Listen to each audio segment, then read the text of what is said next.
I've told you a little bit about where the Common Core came from, and it was led by our nation's governors, not the federal government. As CEOs of the states around the country, we came together and said, golly, we cannot afford to have our national standard of living represented by 50 states and districts of Columbia and territories fall below the international benchmark. We need to do something about it. That's our responsibility. So it didn't originate from the federal government, didn't originate from the President Bush at that time, nor President Obama after that. This was something that the governors came together after looking at the international benchmark studies and said, we better get on the ball.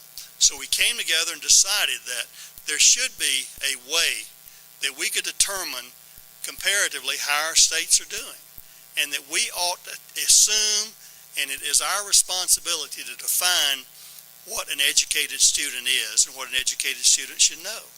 And that's essentially what we did with the Common Core standards.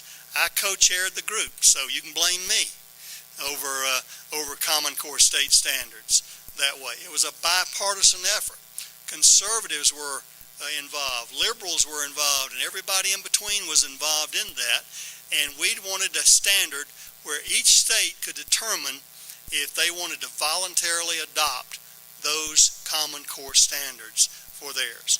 Georgia had already been in the process, June, about the time you came into office. We were upgrading our Georgia performance standards at that point in time, and they were stringent. They were vigorous. They had a lot of expectations there. But we believed, and we had enough confidence in our state that we could compete on a national basis if we had a measure of comparability. And that's why I have no fear. I don't fear that the students in Georgia or North Carolina or any state in the Southeast or any state in the region can't compete with their colleagues and cohorts around the country.